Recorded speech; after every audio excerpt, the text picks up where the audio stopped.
Sorry. Dun, dun, dun, dun, dun, dun, dun, dun.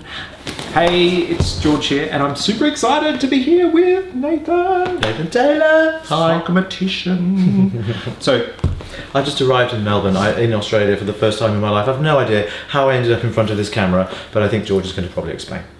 Maybe. Maybe. I will explain best. No, but, yes, so I've been a avid follower? Yeah.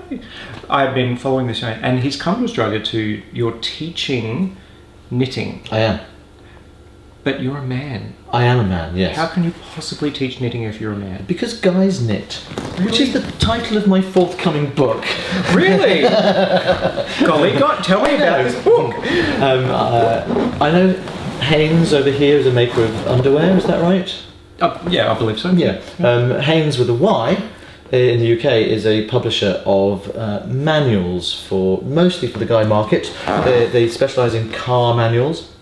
So any make and model of car that's ever been produced has a Haynes manual attached to it, and they have all the exploding diagrams, and it's basically you can strip your car down, you can fix it, you can do anything you like from the Haynes manual. Yep. They also have a general publishing arm, and they do other titles as well, like they've done plumbing and DIY for women, which I think is very useful market filler, because there's gaps for representation, the different genders doing traditionally other gendered things, and they have a title which is How to Survive a Zombie Apocalypse, a genuine book. Seen that book? Yes.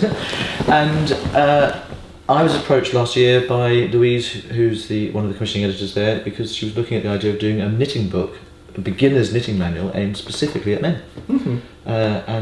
And that's what I've just finished doing. It gets published on the 6th of October. I'm really excited about it. But that's not why I'm here. I'm here teaching knitting. And you're teaching, well, what some people would say is not a beginner's thing. You're right. I teach something, I teach various other things as well, but I specialise in a technique called double knitting, which is a reversible two-sided piece of fabric, usually made from two colours, where one side is a reverse mirror image, negative image of the other. So if you've got a black cat on a white background on one side, you've got a white cat on a black cat on a black background on the other. And you say it's not a beginner's technique. It's not, but sometimes beginners don't have clutter in their heads and they don't know what's hard, and they haven't been told the lie that knitting can be hard. So, that's a lie.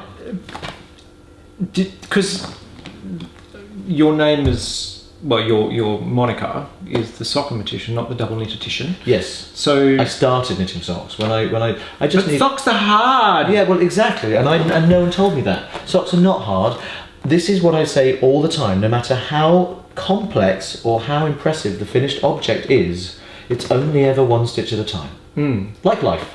Aww. You know, you have to just take things one stitch at a time. And I really try and push that home. A lot of knitters are. I'm going to generalise. Most knitters are women, and a lot of the time, the kind of knitting that people do gets handed down from either grandmother to granddaughter or through the matrilineal line. And traditionally, you didn't question your elders; you just did what you were told, and therefore you could only learn what that person knew. And you had no access to any other kind of techniques.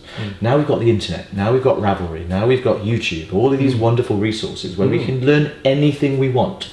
So there's no limitations on knitting. If you can dream it, you can knit it. And I think we're only limited by the limitations we place upon ourselves. And I just wish, now this is why I have mad kudos, respect for you, people like Stephen West, because, and Stephen West, one of his quotes is that, Stephen, if you're watching this, the reason I love knitting is because I can make things that I think that's a quote. It's pretty close to it. But one of my biggest frustrations. My T-shirt says, "That's what I do. I knit and I know things." Game of Thrones quote for anyone. I don't actually watch Game of Thrones, but I just think this is fun. This was made for New Zealand. I've not actually seen that show either. The quote is actually, "That's what I do. I drink and I know things." So this is, I knit and I know things. Oh, cool. Did you knit this jumper? I did. Yes, it's very nice. I did. Thank you. Did I the cable detail down the side? Ooh, that's lovely. It's not a look at pattern, you. and it's You're doing cable ribbing as well. Cable ribbing, that's I know, exciting. I made it up as I went along. It has no pattern. It's the only, I've made one of 2 garments I've ever made, because I do scarves and shawls and things that don't need really sizing, because I can't be bothered. So you don't block?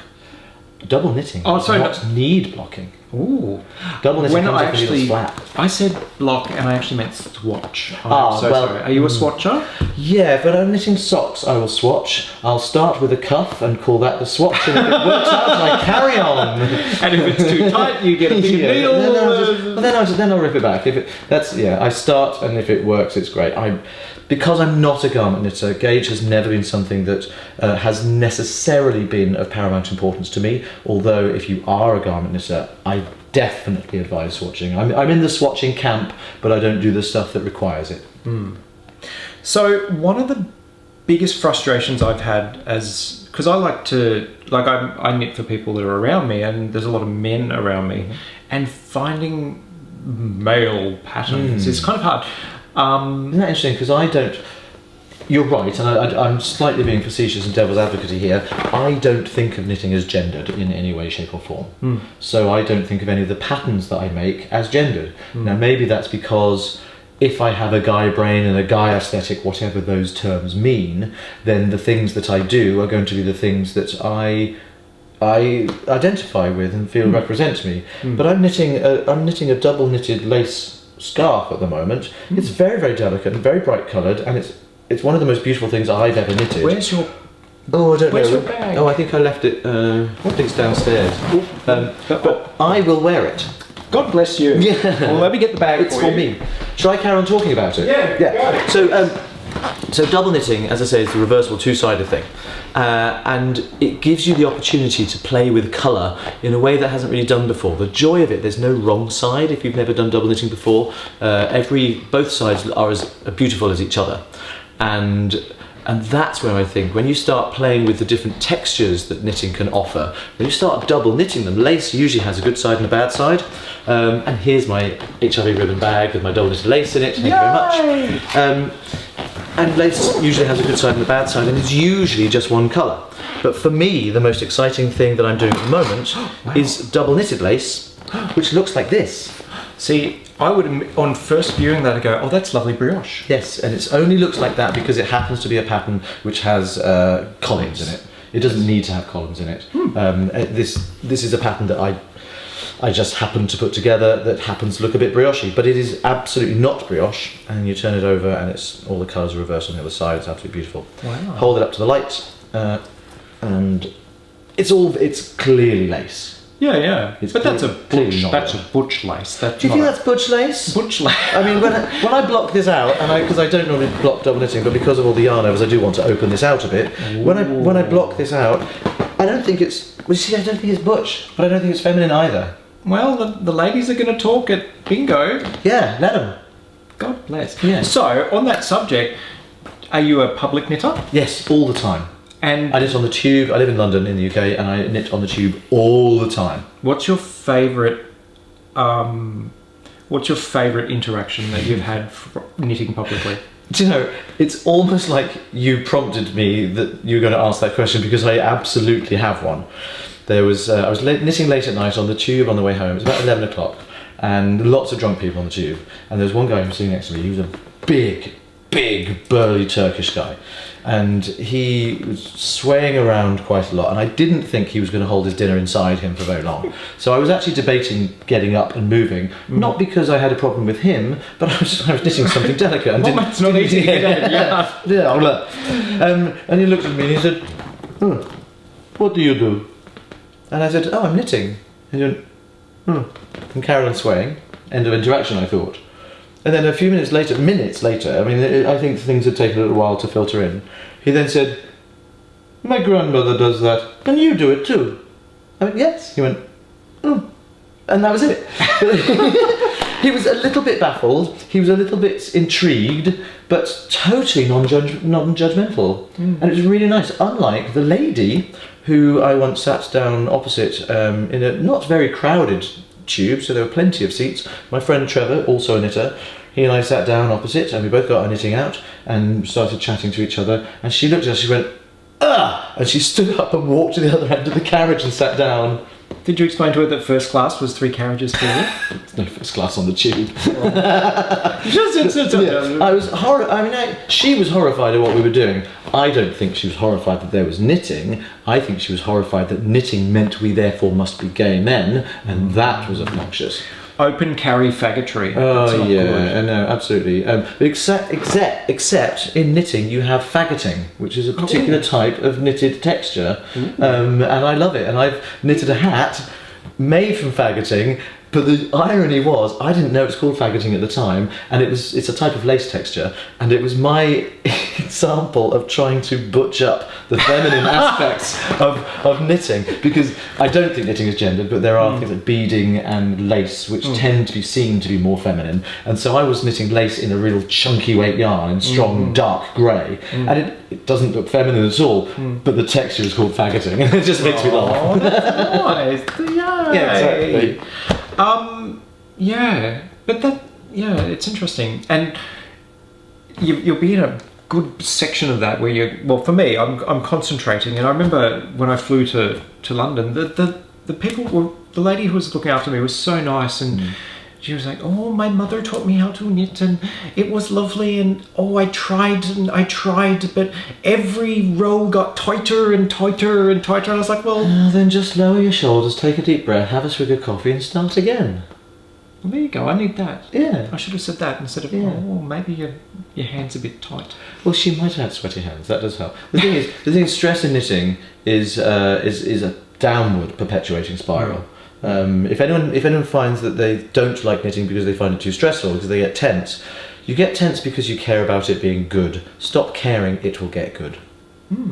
Genuinely, because if you stop caring, you get this, and everything tenses up. Then you get tighter because you don't have the fine control over.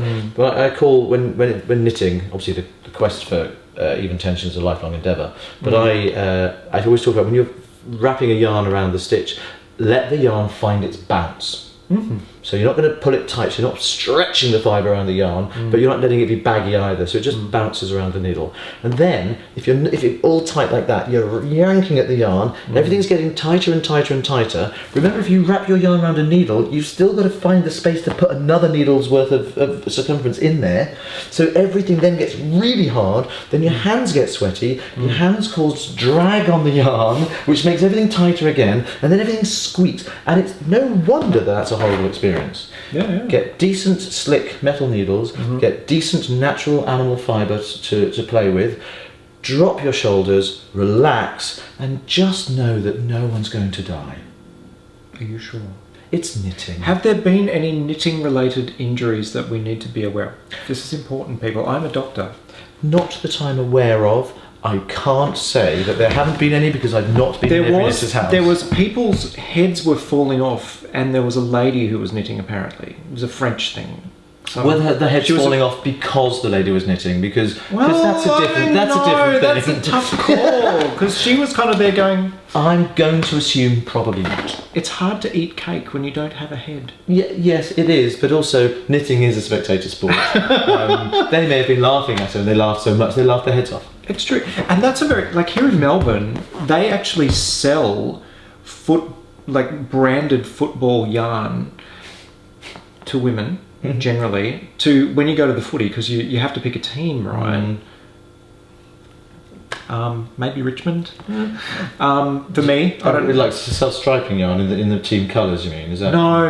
Because that'd be kind of good. No. It's just a big ass 1 kilo bucket of wool in one colour acrylic, and it'll be like brown or yellow or red. I'm not a yarn snob. I know that acrylic has its place. I know it really does, and I know. Where is that place? The place is baby stuff that needs to get washed. See, I was having a big dilemma because I'm making this pair of shorts, right? And I'm very excited, but then I thought, fuck, if I make them out of wool, then they're going to turn into like this big, heavy nappy if they get wet. Will, because and they will get wet, because with the best of intentions, the area that shorts get worn on can get a little bit warm on a hot day. Is the solution acrylic? I don't think you'd breathe through acrylic. Wool is great at wicking away moisture from the skin, but also it's great for odour control as a naturally antibacterial. So that's great. Natural fibre, sheep wool.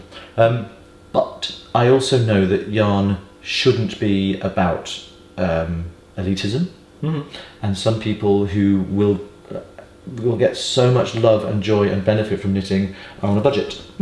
My problem with acrylic is microplastics and environmentally stuff. So I don't use it myself, but I absolutely understand that not everybody can afford to go, oh, I'd really like that luxury Kiviut that costs £58 to knit a pair of socks. I can't afford that. I'm not I'm not wealthy, but I'm not I'm not on the breadline. So I understand that everyone should be able to knit. In fact, one of the ladies, she didn't have time to organise it because my classes in Wellington last week sort of happened at the last minute. But she was hoping to do, because she's really humanitarian minded, she was hoping to open up a scholarship place for all of my classes, because she believes that knitting should be for everyone regardless of financial status. That'd be great. And it's something that I've really thought about, and I loved the fact that she did it. I'm an equalist on every level. I absolutely preach and stand by equality all the time, and it's something I want to implement. So I think any classes that I'm setting up in the future, when I get home to England in 3 weeks' time, if I have any chats with people, I may say, can we, in your location, can we find somebody who not is deserving or worthy, because that sounds patronising, but can we help someone who might not be able to take a class? Can we offer them a place? And I think that'd be a great thing to do. Yay. So thank you, Tash Barnveld in Wellington, for putting that in there, because it's something I want to take forward. That's a really good, because you are developing, maybe, I don't know whether it's happened that way or what, but you're a bit of a craftivist as well. Yeah, I've always been an activist, and now I craft. Beautiful bag. Yes, bag. Oh, I'm so you are myself. advocating and keeping all of your beautiful garments all lovely and fresh. This bag was a very treasured gift. It was a birthday present that I had this year. My friend Lorena, who you should probably know, actually, she's a dyer in Canada. She is the dyer behind Piggy Yarns. And sounds good. I know, she's amazing. She made this for me, and she sourced the material very specially. I don't know if anyone can see, but it's got little HIV ribbons all over it. And I really love knitting with this in public, because I'm HIV positive, as many people will know, and I've just, on the 26th of June this year, I celebrated my anniversary. Oh, lovely. Word I made up myself. But it was a very special gift, because it's got rainbow coloured splodges in the middle, which match my rainbow coloured splodges tattoo, and she even made me this absolutely gorgeous six stripe rainbow flag key tie. It's not just like two bits of cloth. There is padding. It's gorgeous. It's really substantial. Like love and energy and work has gone into that. You can fold it down like that, and it acts like a yarn bowl while you're knitting. It will stand up, not on my lap. And I must admit, that's why I love gifting creations, is because I just love the idea that I spent time thinking about somebody. And you're thinking about that person. There's love in every stitch when you knit something for someone else. Or at least acknowledge that it's for someone else, and you like them enough to do that. There's an evil part of me that if I'm a little bit passive aggressive towards somebody, if perchance I had to knit something, I may have. Because the gauge gets tighter. No, I was thinking about knitting a cube in or something like that, just for fun. Well, interesting you should say that. I've often thought, I think there'd be a really, really good storyline in there about the not the pathologists, what they call forensics, being able to collar someone for a crime because of the amount of our DNA that must be in our hand knitted stuff. Have you seen sweat from the hands, hairs that fall into the fibres, particularly if you've spun something yourself, but I wonder how much of me is not just the wearer, but the knitter. There must be stuff that is identifiable. You must be able to find enough on a hand knitted object that's never been worn to identify who knitted it. So two things from that. One, are you on Reddit? No, I'm not. There is a Reddit group called Knitting After Dark, where it's all of these pictures of women knitting in the nude. Well, a couple of men as well. So we could I do know there's a New York nude knitting group. Oh, really? Every now and then. I think they've stopped. Did you know that here there was an art exhibition of a lady and knitting from her vajayjay? Yes, I'm aware of that. all I was thinking was, geez, she's slow. But you've got to make... She wasn't a knitter, she was an artist, and that was interesting. I don't think, I might be wrong actually, I do know the piece you're talking about, and the installation was her, so it wasn't photographs or anything like that. She was sitting in a room, I think behind a glass thing, she was wearing a top, but naked from the waist down, and every day she would put what she considered to be a day's worth of yarn inside herself, and knit from it. And of course, as the days of the month go on, the yarn changes colour. And whether you think that's unsavoury or not, it's an interesting idea. She said it was very sensual. She said it was very interesting to feel that yarn moving from inside her body as she knitted with it. Would that be considered self-striping? No, it's a self gradient. I like where you're going, but I don't think it's like a tap. There we go. So, of course, I'm a sexual health physician, so the thought of people inserting yarn into the body, well, whilst interesting, I'm very used to foreign objects inside bodies, but I don't think it's not there for my long garment enough. wear. I don't think it's there long enough for a toxic shock or anything like that. Because she was knitting, it was fresh enough that it went in every day. One of my favourite things, and the reason I thought, because there's a designer here in Australia. I don't know how big a designer she is now, Jenny Key, and she did all of these outrageous colours. She was a female kind of Stephen Westy kind of colour person, right? But not in the big blocks like Stephen. She was kind of like, anyway, lots of different colours and designs and all sorts of stuff, right? So Jenny Key used to have all of this army of knitters, and most of them were men. Right. And somewhere I connected that there was people like Handmade Knitwear. They used to employ prisoners to do a lot of their knitting. Yeah. Imagine if you got busted on DNA that was in a jumper that you knitted. Oh, for something you didn't do. Yes. You're already inside, but that's the best alibi in the world. Where did this come from? Well, Wentworth, so it was a women's prison, I don't mean that. Well, I'm sure they do that. You flew on Qantas. Did you have the little headphones? I used my own, but yeah. Oh, because the Qantas headphones are all wound in prison. Are they? Yeah, they're just... It's considered one of the top jobs in a prison, is to do the Qantas headphones. I mean, that just tells you how little I want to go to prison. Because, and that's not said with any hint of judgment at all, but that would drive me mad if that was what was available to me as the least worst option. I have a lot of... I would hope that I would have knitting available to me. Yeah, I don't know what the rules would be there because, garrottable stuff.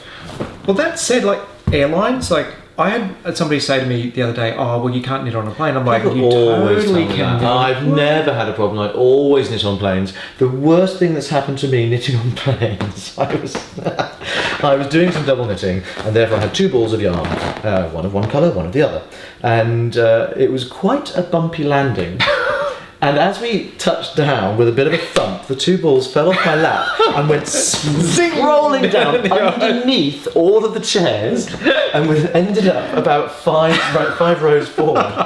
And so I was like, "Sorry, excuse me, can you find? Break it. No, can you find?" And then bless this young man, the one who was sitting just in front of me, he went to pick it up and tried to give me the ball over the seat. I said, no. And his English wasn't great. I said, no, underneath. And he said, "Yes, I have it." No, underneath. He said, "No, I picked it up." I said, "No, please don't. Put it under the seat." It took me such a long time to explain to him that it was attached. Oh my lordy.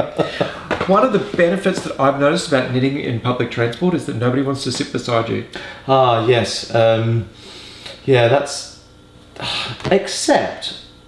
the only reason people don't want to sit beside me is because they want to sit opposite me because they want to take a sneaky picture. Oh, have you turned up on one of those? No, I've never seen the photographs, but I sometimes see, assuming this is a photograph, a telephone, I sometimes see they're like...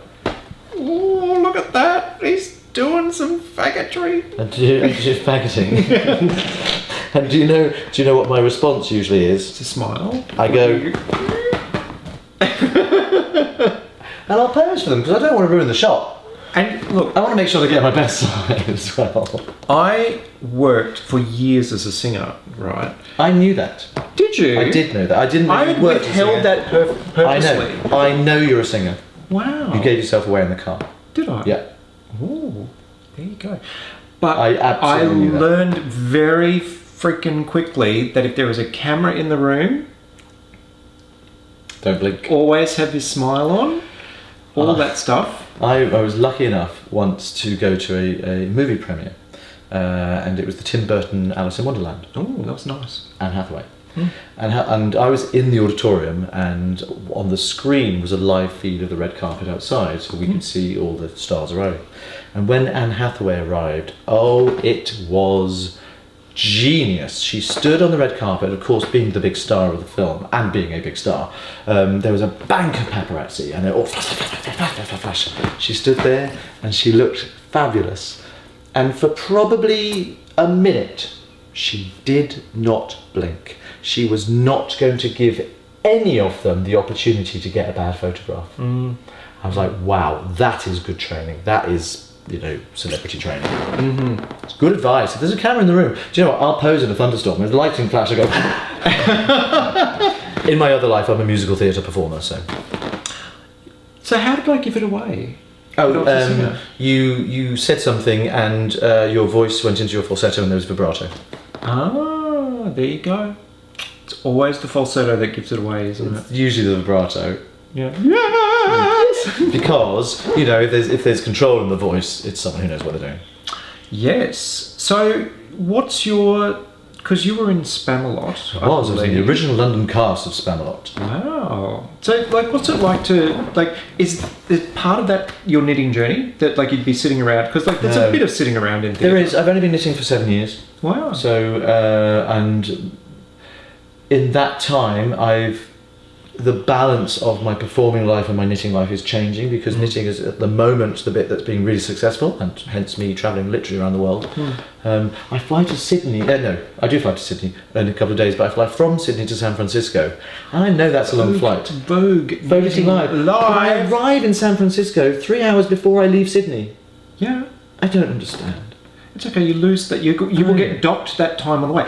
But intellectually, I understand time zones, but they make no sense in here. But your body will be going, oh, for the love of fucking When do God. I take my tablets? Here's a really... Now, I tell this to all of my people who are on PrEP and all of my people who are living with HIV. I said that the system is very elastic, so just take the tablet at the same time every day. Yeah. That's what I say. I don't like the idea of going much more than 24 hours. It's my comfort zone. It gives me knowing that I'm taking my tablet. I've never missed a dose. I've been positive for just over 14 months, and I've never missed a single dose. The latest I've been is 5 hours, and I don't want to go over that, and I don't want to get into the habit that it's okay, because then I'll start to get it's okay. Yeah. Oh, it's really okay. And I don't want to get laissez-faire about it. For me, having the control over what's happening in my body gives me comfort. Absolutely. And this is why I'm so proud of people like Bruce Richmond, Bruce is a machine, because basically what he did, he went to all of the big research bodies and said, is it true that undetectable viral load is untransmissible? And they sort of went, well, yeah. It hasn't happened, but we can't prove it mathematically yet because we don't have all the data. Now they got it. Yeah, and basically he just said, well, you need to start telling people this. And all the doctors, and I said this to Bruce, I said, Bruce, I'm really, really worried about this. If I tell somebody that U equals U, and then their partner was to become positive, I would be beside myself. There have been people on the partner study who became positive, but through doing viral strain testing, it's known that it's not from their primary sexual partner. So there's still been 0 cases. Absolutely. And actually, it's not just. I'm not telling you this. I wouldn't presume. You're a GP and you're an HIV specialist. It's not just undetectable, which is a viral load in the UK under 50. Is that the same here?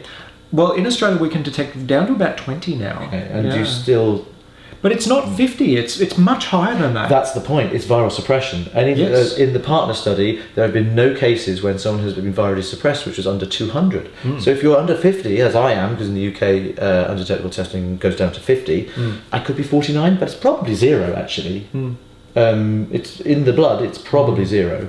But it could be so much higher than that and still not be at an infectious level until it gets beyond 200. Absolutely. And people always worry about blips, or they worry about STIs and stuff like that. And we know that it's robust, that in all of the partners studied, people were having normal sex lives. They were getting STIs. So we know that you can have an STI. Because that's interesting, because the Swiss statement was always with the caveat of being STI free, because the inflammation can cause different levels of, and I think that was more to do with it wouldn't cause a blip in the blood, but might in the seminal fluid and things like that.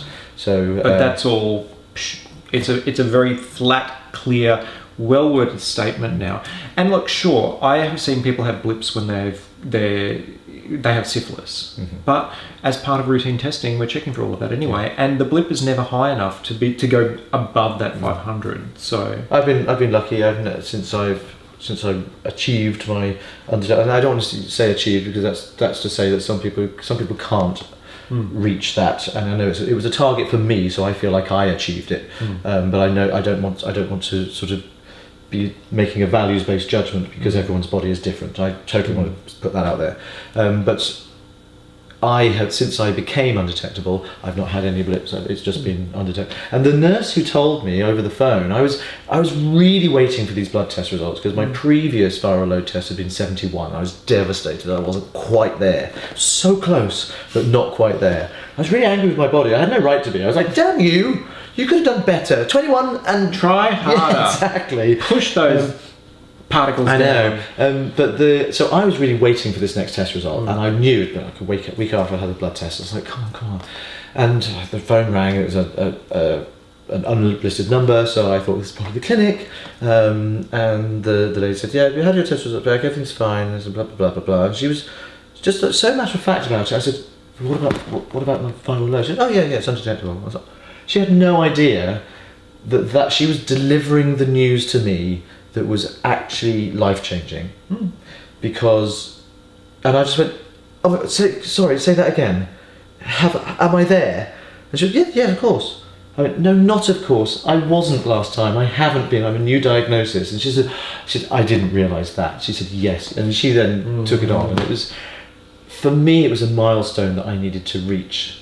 Because then I could tell my parents. Then I could tell my parents that it wasn't some nebulous potential concept that might or might not happen in a possible future. It was now, and I'd been holding off telling my parents about my status until I became undetectable, because I wanted to be able to say to them, these are my facts. Yeah. I'm not going to get sick from this, and I can't pass it on. That's great.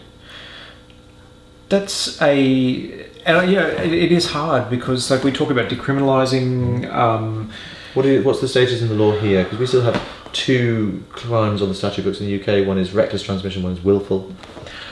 The way that it basically is that depending on which state you're in Australia, say in New South Wales, there's like, if you have a transmissible disease, you must let somebody know that before you have an act that could lead to transmission. It's all very confusing, right? But now we're in a situation where we know that HIV in a non-detectable person, somebody who's on treatment, is not transmissible. So what's the ruling with that? In England, I happen to know this, there are 5 criteria, and if any one of those criteria is met, you cannot be held accountable, even if transmission occurs. One of those is, did you use a condom?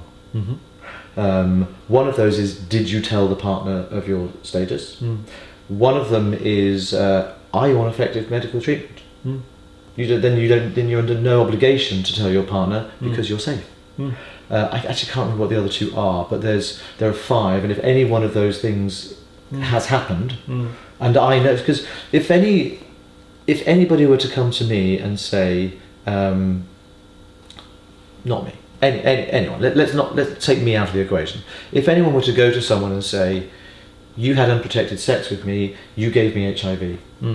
And that person who's being accused has an undetectable viral load and has been consistent and can show that because their clinic will happily provide that information on request, then the courts will just go, what are you talking about? It must have come from someone else. It can't have come from this person. It's now accepted to that level. Which is great. I believe, like in Australia, that the science hasn't quite there's still questions about whether the science has met the legal system yet. But yeah, craziness. Has knitting made, like for me, okay, knitting slows down my brain enough that I can go to sleep. Right? You can see the kind of things I like to knit. Well, that's the thing, is that my brain is really noisy. It needs something like this to quell the noise. Okay. There's chaos in my brain all the time, and a vanilla sock, which much as I love doing it, is not my happy place knitting. Something more complex like this is my happy place knitting. So, since your diagnosis, what role has knitting had in that? It's given me a platform for advocacy and education. And how is that platform situated? Social media. Really? Social media. I'm so open about my status. I announced my status on social media on World AIDS Day last year, 6 months after my diagnosis, and reached 20,000 people that day. Wow. And I was able to tell them, these are the facts. These are the facts today.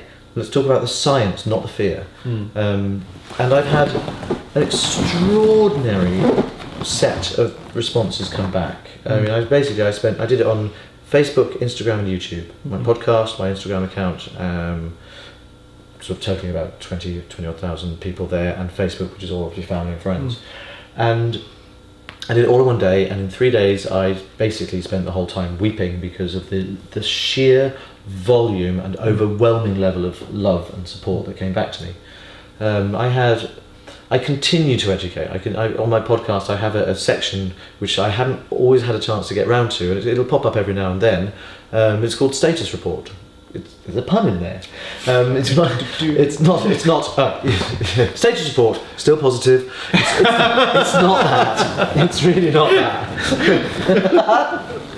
It's good to talk and it's good to joke, right? But I talk about the advances. I talk about new things. I talk about what's going on in my life. I talk about when my meds changed and how that made me feel, and how that gave me a little bit of anxiety because I'd got used to relying on my other meds.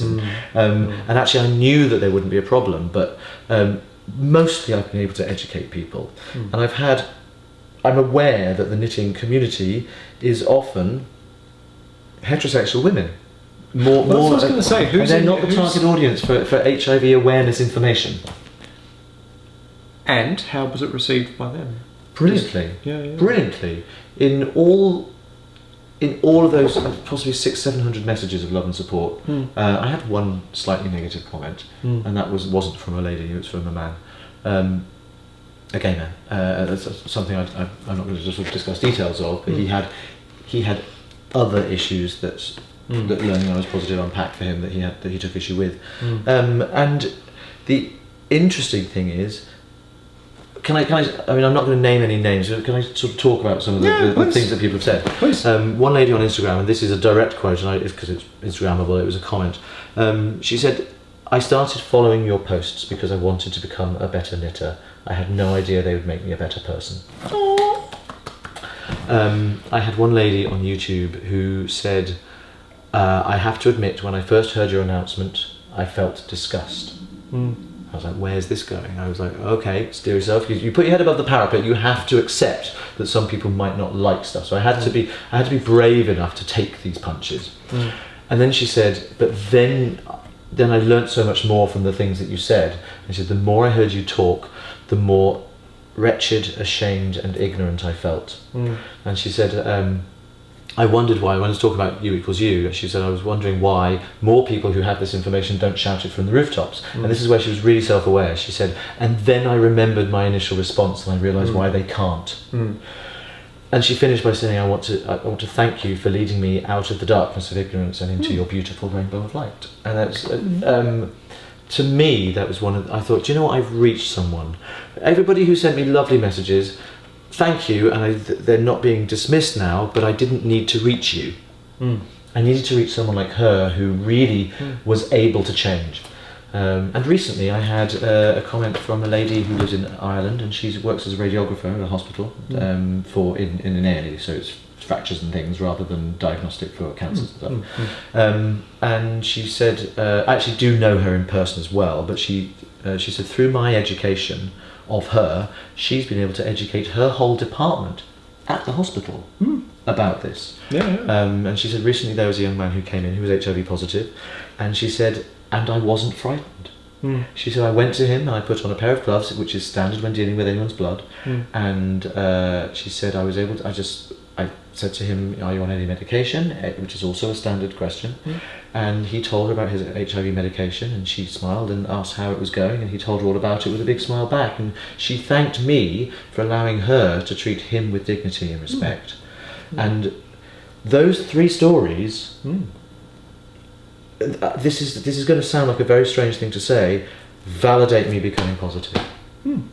I chose very early on to embrace my HIV status and call it a coping mechanism if you like, but I thought if I can use my situation as an opportunity to help other people, that means I don't have to think of it as bad. Yeah. Well, and the thing is that I think it's, how do I put this?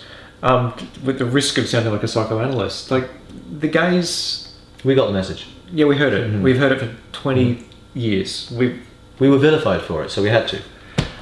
And there's a whole other podcast in that where we can talk about the old versus the new and the pre and post. And if we hadn't been vilified for it, we wouldn't have got the message. Yeah. Do you know? So all the persecution that happened, I'm not going to say it was a good thing, because a lot of people fought and died under this rainbow flag. But in a way, the benefit of what we went through historically is that we have heard the message. We've been the ones who've had to do it. And in London, the gay male population in London is seeing like a 50% downturn in new transmissions over the last 12 months. 50%. The epidemic is officially over in the UK by sort of mathematical standards, because it's seen a decline 2 years in a row for the first time ever. It's amazing. It is, and I've just come from AIDS 2018 in Amsterdam, which it really, the 2 things struck me. They were so striking when I got there. Was one, condoms. I'm a prep physician, right?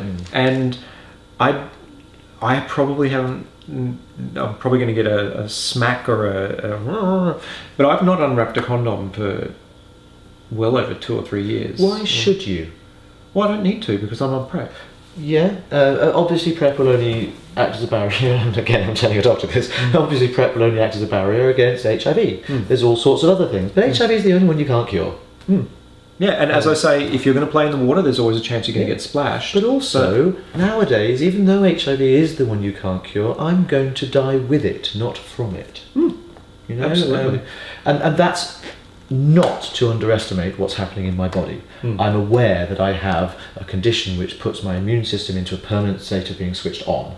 That's going to tire my body out a bit earlier, possibly, than it might otherwise have done. I'm aware that I'm living with a chronic inflammatory condition, which is also going to tire things out. I'm aware that I'm putting my liver, particularly, through a bit of a boot camp every day to process the meds that I take, which can lead to sort of earlier problems than might otherwise be true.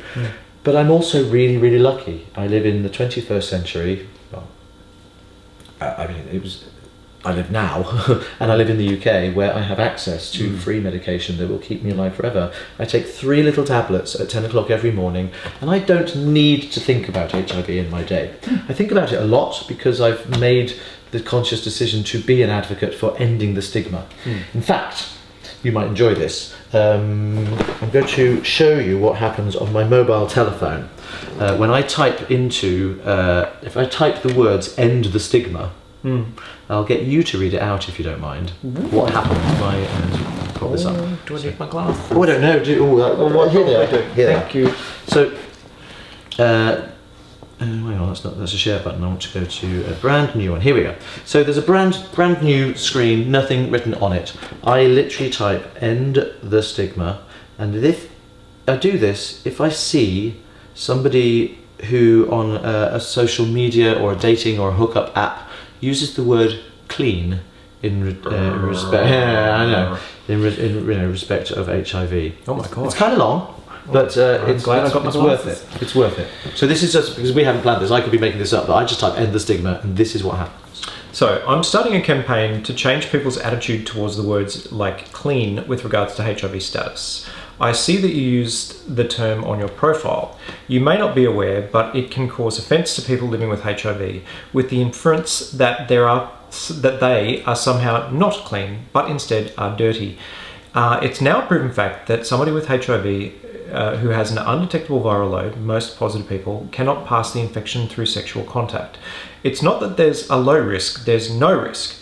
The result of this is that someone who knows that they are plus U, which is undetectable, is far safer to engage with sexual activity than someone who says that they are negative when they may have recently picked up the virus and not know it.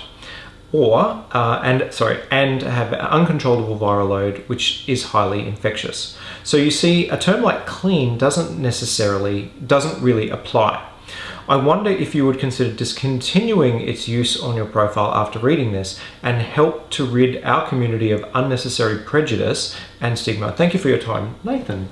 That's really lovely. I tried to make it as unconfrontational as possible because I don't think you can change people's minds with blunt instruments. I think you have to appeal to their hearts. But I've used it 4 times. Wow. Good responses? 3 of the 4 brought me an immediate block. Nice. And the 4th one, whether this is true or not, said, he got back to me immediately and said, I'm really sorry. He said, my friend put this profile together for me. I didn't realise. I'll remove it straight away. And then I checked and he did. And I thanked him and I said, thank you so much for responding to this in this way, because not everybody does. And even the people who blocked me, they read it. They clearly read it because they blocked me. So they will somehow, that will filter in. Every day I'm doing this. I used to run a rapid HIV testing clinic, and I thought this was going to be an amazing thing for the gay community. No. I mean, it is. It was an amazing thing for the worried heterosexual men who had just gone to see a sex worker. And they'd come and they'd sit me and go, I just had dangerous sex. And I'm like, What, with like chainsaws and stuff? Yeah, I know. Like, were you doing it on a cliff? What? And he goes, I had sex with a dirty woman. And I was like, oh, here we go. Did you have sex with a sex worker? And he goes, yes. And I said, a whore. And I'm just like, well, that's great. Good for you. Well, it's awesome because it's their job. They care about their body. They don't want to be getting anything from anyone, so they get checked regularly. So good on you. I'm sure most sex workers now will be on PrEP. Oh my God. See, this is another thing. Gay sex workers, I think, PrEP, like if I could put it in water. Yeah. Well, unfortunately in Australia, if you're a worker in the sex industry, well, at least in Victoria, if you're a worker in the sex industry, you are precluded from sex work if you're HIV positive. Now that needs to get the U equals U message and be changed accordingly, because that's still discriminatory. And why is the High Court here not addressing that? Yeah, absolutely. Now, if I was incorrect, I do apologise. And in time, I do hope that I am incorrect. So if you're watching this video... It's the 10th of September in 2018 when this is being recorded. So if you're watching it in the future, this may have changed. And George, seriously, check the dates on the milk in the fridge. If you're watching this video, send me a message. If I'm alive, let me know that the milk was okay. Oh my gosh. But these things are really important. It's those kind of insidious pieces of discrimination that still pervade, and they're based on yesterday's fear and not today's facts. Yeah. And that's the silences that happen. It's like, I talk to my positive friends and they say that PrEP's been great because it's opened up a world of people who have... And I see this every day, that people go on to PrEP and then suddenly HIV fear, stigma dissolves. And then they meet some people who are living with HIV and then they're suddenly just going... Oh, that was all just the silliness. The problem there is, me being devil's advocate. Sure. I'm an advocate, but I'm also a devil's advocate. I was knitting, I was talking about HIV. I'm an advocate. But PrEP, the people who are taking PrEP, they're already the educated ones. It's true. They're not the people we need to reach with this message. It's the people who still don't believe, A, that it's likely to work, or B, that U equals U.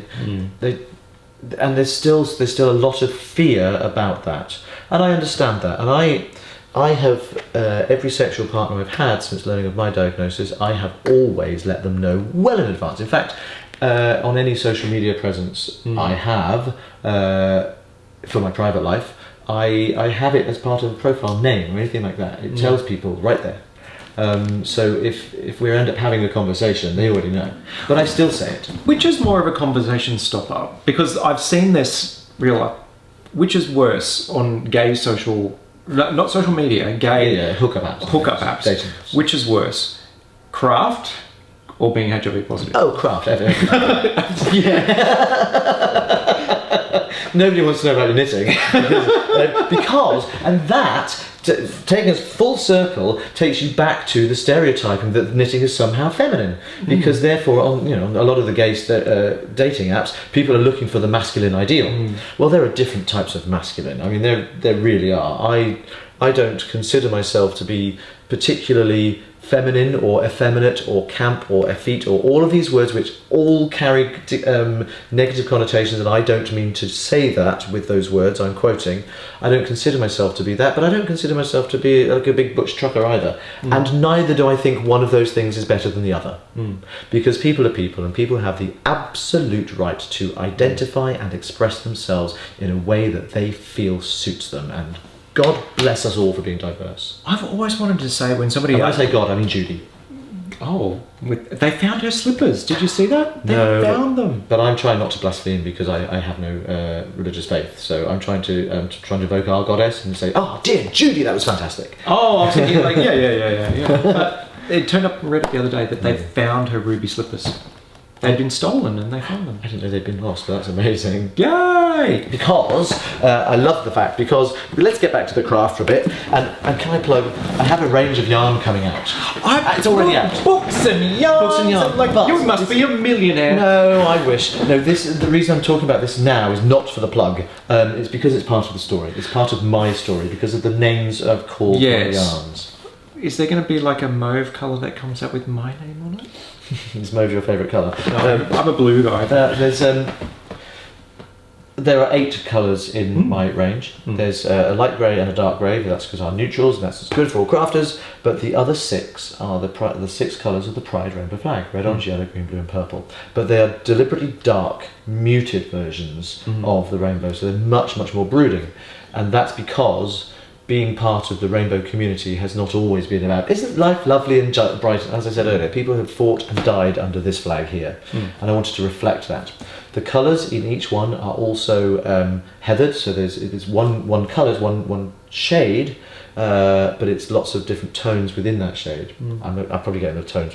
It's monochrome, so it's one type of green, for example, but it's different concentrations of that green, so it has this kind of mottled effect. Yep. And that's because within each of our 6 colours, everyone is individual, everyone is unique, everyone identifies in a different way. You can't put a label on people in the in the LGBT community. Neither should you try. But I've named all of the 8 colourways after prominent LGBT activists throughout history or HIV pioneers and innovators. Because I was surprised when I was going through the names, there was a few names that I'd not heard of. So there will be, yeah, some of them are personal. The pale grey is called Milk, which I don't know what your demographic here is. Is it gay men? Is it HIV people? Or is it just knitters? Not just knitters, you know what I mean. But for anyone who doesn't know what that reference would be, it's Harvey Milk, who was he was assassinated in San Francisco. He was he was called the mayor of Castro Street. He was a real prominent LGBT activist. The dark grey is called DeLavery.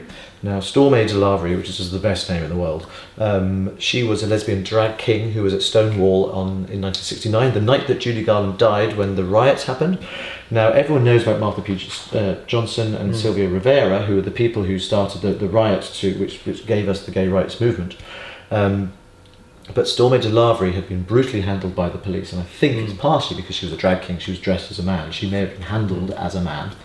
Sounds like she knew how to look after herself, but she'd been clubbed over the head, and there was blood pouring down her face. And as she's being dragged out to the truck to be taken away to be arrested, she turned to the crowd and she screamed, "Why don't you do something?" And they did. They rioted, and that's why we have gay rights. So she's amazing. So she was the catalyst. Yeah, she really was, and I think her story goes unsung. Then we have the 6 colours of the Pride rainbow flag itself. Why don't I start at the end? Actually, you know what? I'll take them in a different order. I'll start with purple. That's called Baker, and that's Gilbert Baker. He's the man who designed the Pride rainbow flag in the first place, who died sadly last year, or earlier this year, I think. within the last 12 months. So I wanted to honour him, partly because I'm using his idea and his innovation in this colour range. The yellow is Garland, which is for Judy Garland. It's yellow for the Yellow Brick Road, because it was her death that sparked off the Stonewall riots that put us where we are today. So she was an unwitting activist. She didn't know. She was definitely an ally, and she certainly knew who her audience was, and she embraced gay men. I think she might have married a couple. Forgive me if that's wrong. But certainly her daughter did. So she's very much part of that journey. Then there's the green is called Featherstone. Lynn Featherstone's a name you wouldn't know. She was the architect of same-sex marriage and the Equality Bill in the UK. So she's the reason I was able to marry my husband. She actually came to my wedding, and I contacted her, and I said, in my email I said, if the thought of being immortalised in yarn doesn't make you want to run screaming into a compost heap and pull pillows over your head until the nasty man goes away, which colour would you choose to represent you? And she chose the green, the dark green. She loves it. Then there's Montagnier, which is the red one. Luc Montagnier may be a name that would be known to you. Luc Montagnier is the scientist who in 1983 first identified the HIV virus. He didn't call it HIV, it was called some collection of letters and numbers with an L in it, I think. But he identified it. And obviously, clearly part of my personal journey now. And then we've got the blue and the orange, which is the only two I haven't mentioned. I think the blue is called Bruton. Now this is one of my favourites. Jane Bruton was the ward sister on the Brodripp ward, which you may know from down this part of the world. It was the ward that in 1986, I forget if it was 6 or 7, 1987 I think, was opened. It was the world's first dedicated AIDS ward, and it was opened by Princess Diana. It made waves because she was photographed shaking hands with AIDS patients without any gloves, and that was seen to be a big step. Well, Jane Bruton was the ward sister there, and she revolutionised the care that was given to these young men who were frightened and they were dying, and there was no hope for them. Then there was no treatment. She saw in a previous ward she'd worked on. She was watching a man. I've heard her tell this story. She spoke at a forum at my clinic, so this is right from the horse's mouth. Not to you, but it was to me. She watched a young man who was in a little side ward, a room on his own, like an isolation room, being delivered his dinner at the hospital that she was working at the time. And I can rarely get through this story. She watched the hospital porter pull up the trolley, take the plate, place it on the floor outside the door, and push it into the room with a broom. And she said something has to change. And she absolutely revolutionised this, and I contacted her. I had met her, but I contacted her via email and asked her which colour she wanted, and she said she wanted the dark blue. And I said to her, you know what, as far as I'm concerned, you really are one of the unsung heroes of the HIV story, because she gave these hopeless and frightened men, she gave them love in the face of hatred, she gave them dignity in the face of disrespect, and she gave them a happy ending, really. She gave them a place where they would be treated as human beings, and that's the only thing that anyone can ask for when they're frightened. And then the last one, orange, is Chappell. Dr. Rupert Chappell worked very hard last year to find out what was wrong with me and gave me my diagnosis. Did he find out the other things that were wrong with you? Oh, I mean, how long have you got? But he still doesn't know about this yet. He was amazing. I had happened to have an MOT HIV test less than a week before I got symptoms, and of course it came back negative because I hadn't started making the antibodies yet, which caused my illness. So the test came back negative, but I was already hugely positive. So of course when I got ill, I was going to the doctor saying, I'm clearly not HIV positive because I've got this test. Yeah. He was doing some investigations, he did some general blood tests, and then he said, I want to look a bit more. He said, you've got a raised marker for liver function. He said, everything else is fine. He said, but clearly something's making you this ill, so I want to look for hepatitis, and I want to look for glandular fever. And he said, and this is where I know he's a good doctor, he said, I know you just had a negative HIV test, but I want to do another one just to make sure.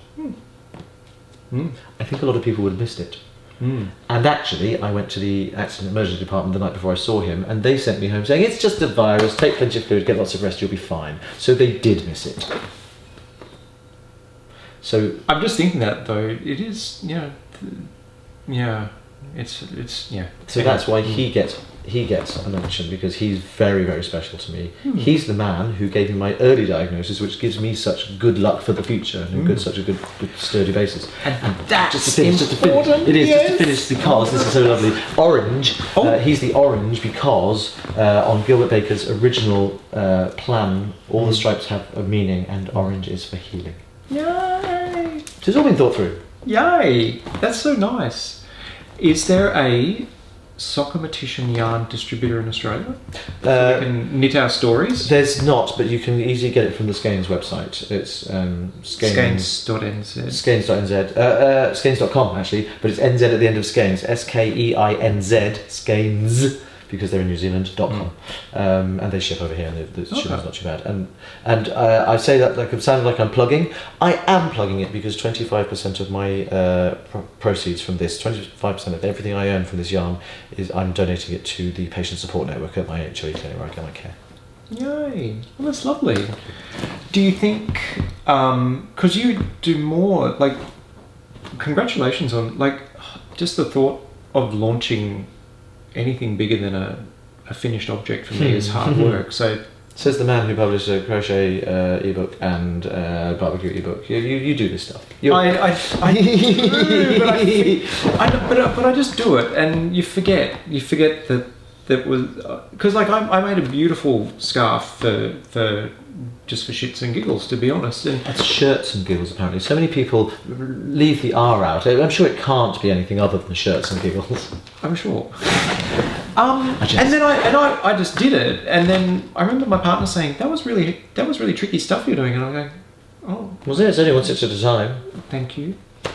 For any of your viewers who don't know, one stitch at a time has always been my motto. I've always said just take things one stitch at a time, and I've shortened that to a little hashtag OSAAT, OSAAT, and I've used it as a message of empowerment. And you know, you've got this. This is you can manage this. It's all right. It's not too hard. 2 years ago, roughly, a lady from Finland contacted me. And she said, did you know that OSAAT is a word in Finnish, spelled OSAAT? It's like, oh God, what does it mean? Who have I offended? It means, genuinely, it actually means you can. Aww. I know, isn't that amazing? Yeah. So I've been using it to mean that for ages, and so OSAAT, you can.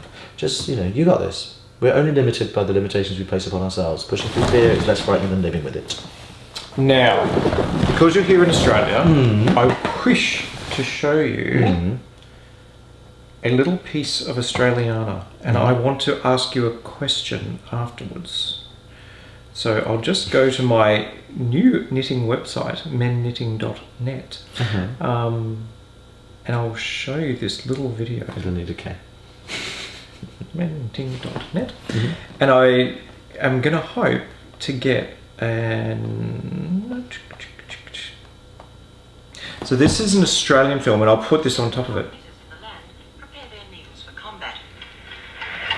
On this final judgment day, speed and accuracy in following 8 separate patterns will produce a new national knit-off champion for 1971. Brilliant. We've had the bake-off in the UK. Get set. Go.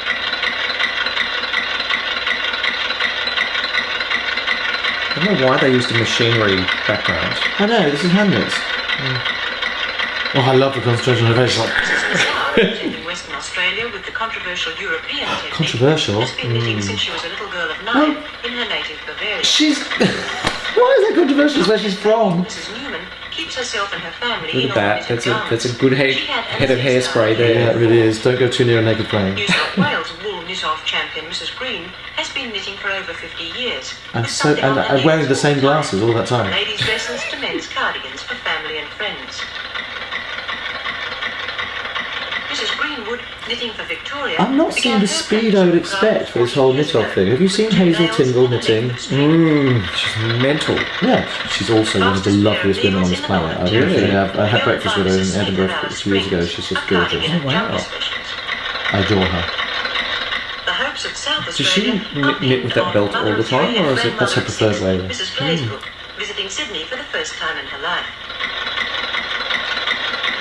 You see that? the contest that. just for fun. Continental. And with her dexterous continental style, became Queensland champion. Of course you did, because Continental's really fast. I don't knit Continental, but it is really fast. At the end of the passage, and you know you've thrown the whole thing out. I've made mistakes. I mean, unforgivable mistakes. So I'm just going to put up with it. What do you think? All misses think their mistakes are What unforgivable. is unforgivable? What did she do? Did she sell a child for crack? Oh, I needed yarn. Yeah, she's fine with that. She just didn't get a very good price. Yes, I do. But- You know, my fingers sort of won't work quick enough. Well, with nervous tension, Look at that, like powdering their hands and everything.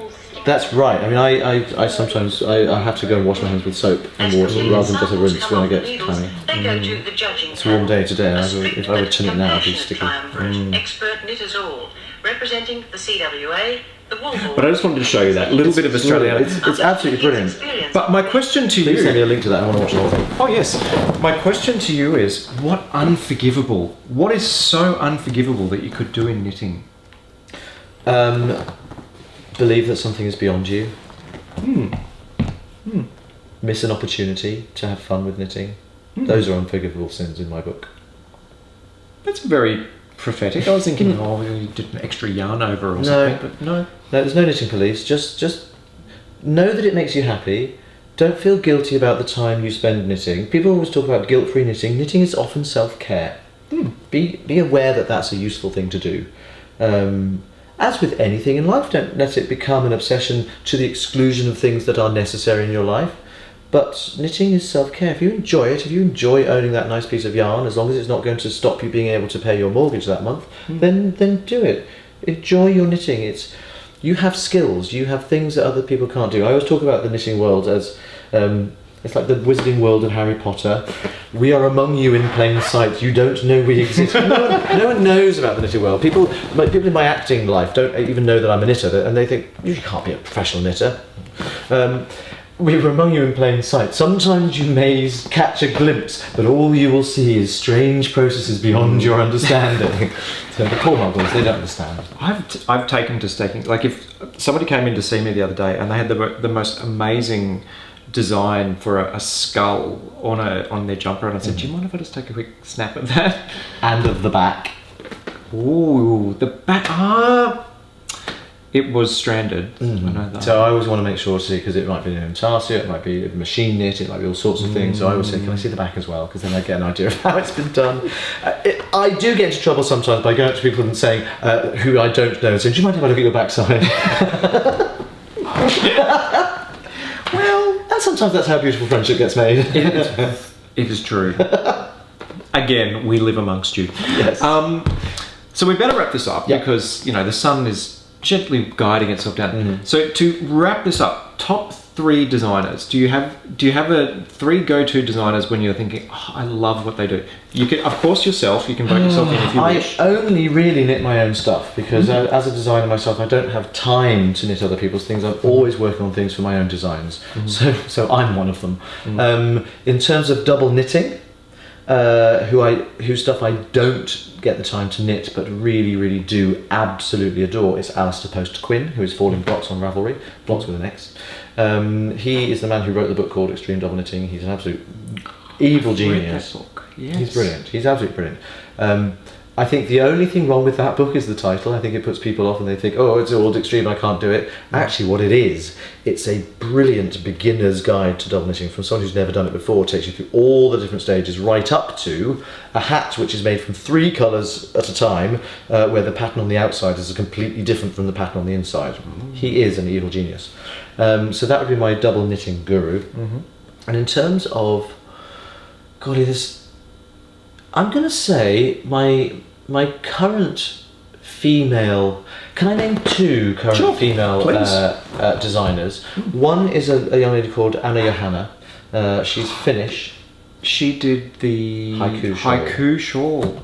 She's brilliant and really not very well known at all. And if you look at, she's Noilisty MNK on Ravelry, and I'll get you to put that there. So that you can spell it Neulisti NMK, or it might be MNK, I forget which, but George will sort that out. And she's amazing. All of her stuff it looks chic and elegant and classic, and then there'll be a little twist. Little twist. Actually, I'm going to name 3. Okay. Then there's Melanie Berg, who a lot of people will know. She makes amazing shawls, a German designer who has become a good personal friend of mine, and I think her stuff is just so beautiful, so elegant, so sophisticated, and so knittable. It looks much more impressive than it is hard, if you see what I mean. It's amazing, beautiful to look at, really, really gorgeous. And the other one would be a new find of mine, a lady called Jeanette Sloan. She's British, and this is pertinent. She's a black British designer, and there aren't many of those people. The black community and other non-white communities are very underrepresented in the knitting world at the moment, and her stuff is fabulous. It'll have something, like I say that Anna Johannes has got something that's quirky. Jeanette has something that's really quirky, something that will really juxtapose, but it never jars. So you get really geometric stuff going on in her work, and her garments will often have like a big wide border in a totally different texture, and it just so works. And I love the things that all 3 of those ladies are doing. They are brilliant. So there's 1 for the guys there to represent the guys, and 3 to represent the ladies, and I think that's about right. That's very good. Do you... Now, I have taken to the world, like, everywhere that I travel now, I have to go to as many of the stores as I can. In the store. Do you, like... And I don't need any more yarn. I know. But it's not about need. But I feel bad. I feel like if I go into a store and I'm going to do a Google review of it, I have to buy something when I'm there. So I'm finding that, I do get that. I like to support people as well, and I'm aware that I have a bit of profile now in the knitting world, and that means that if I do buy something from someone, it's likely that I'm going to be talking about it on the podcast, because I always talk about my new acquisitions and things, and I'm aware that brings with it kind of expectation. So it makes things difficult, because I don't want to be the whole product placement kind of branding person. I talk about the stuff that I like. And I get people who sometimes want to send me stuff, and hi, I love your stuff and I'd love to send you a gift. I know it's not really a gift. It's very often, and I don't mean that rudely. I love it when people are really upfront about that. Can I send you something? I'd love you to talk about it. 9 times out of 10, the answer will actually be no. And it's only because I don't want to feel that I've accepted a gift and therefore am beholden to talk about it in a nice way, just in case I might not like it. And I want to be really honourable, and I want to never be disingenuous with the stuff that I say on my podcast. So if I'm talking about something, it's because I really genuinely like it. That's not to say that I want to bat aside people's natural tendency to be generous. Some people really, really want to give gifts because they're nice people. You know, sometimes smiling is better than shouting in the world, and wouldn't that be nice if we could all believe Honey that? versus vinegar. Yeah, absolutely. I'm walking a difficult line at the moment, because I'm really making a business out of this, but I don't want to be seen to go commercial intent. I was going to ask you your favourite stores, but that could be interpreted as commercial intent, so let's not go down. I mean, I have plenty. But, okay, so... And I like helping and supporting people as well. So. What are 3 of your most favourite finished objects that you've created then? This one in waiting. This will be my favourite thing that I created. I have a very, very large shawl, which is double knitted, of course, which is called Genesis, a pattern which hasn't yet been written up, because it's got lots of different techniques in it, which it's got lace, and it's got cables, and it's got bobbles, and it's got all kinds of stuff, all in double knitting. So the pattern for that's a bit of a thesis, but there are people clamouring for it now, so I do feel a responsibility to get that done, hopefully by the end of this year. And that would be one of them. And finished objects. Do you know what? I knitted a hat. Actually, I'm not. I'm going to revise that. I have knitted a hat. I knitted a cowl, which is called the World of Welt. You know welting in knitting, where you sort of like tuck up layers, so you fold the fabric on top of itself and knit into a row, several rows below, and it kind of creates this horizontal pleat, rather like an Austrian blind. Terribly gay reference. And there's quiche in the oven. No stereotype left unturned. But I I created this cowl, and it's called World of Welt, and I love the pun because Welt in German it means world. Yeah, world of world. And there's loads of welts in this cowl, and I knit it in baby alpaca, and I love it. It's the most snuggly thing in the world, but because there's some wavy welts in it, it sort of sits really nicely. It's got structure to it, and I thought this is going to be an absolute gold mine. It's going to go viral. Everyone's going to love it because I love it so much. Sold about 4 copies. So you never can tell. You can only knit what you want to knit. It is true. And you just hope that someone else likes it. Yeah, I'm learning that. Often, and I feel really sad. I remember I got back into, I crocheted a what I thought was a beautiful scarf for my partner, and I knew it was over when I gave it to him, and he just went, "Oh, that's ugly. I'm not wearing it." Oh wow, he's not knit worthy. Doesn't matter whether he thinks it's ugly or not. He should know how much love and care went into every stitch on that damn thing. Exactly. Should have put a pube in. Just saying. Okay, we've yabbered on for a little bit. I know, it's been a pleasure though. Yay! Let's do this again. Yeah, thank you very much. Next time that we do a podcast together, It's probably going to have to be via Skype. No, it's going to be in London. Oh, when are you coming? I don't know, sometime. Okay, great. We'll do it then. I travel a lot, so Fine. let's do that. In an airline lounge somewhere in the world. Amazing. It's a plan. Do Do you have your own jingle? I should probably be... Where's your jingle? Not yet. Oh, I need a see. jingle. Slacker. Can I talk to your partner about a jingle, Yeah. please? Yay. Okay, so I'll put all the deets, so just so people can find you. Just Sockmatician. Sockmatician. Sockmatician on everything, Ravelry, Instagram, Twitter and YouTube. Yay. Thanks so much, and big love from Australia, and thank you so much for coming. My pleasure, thanks for having me. Yay.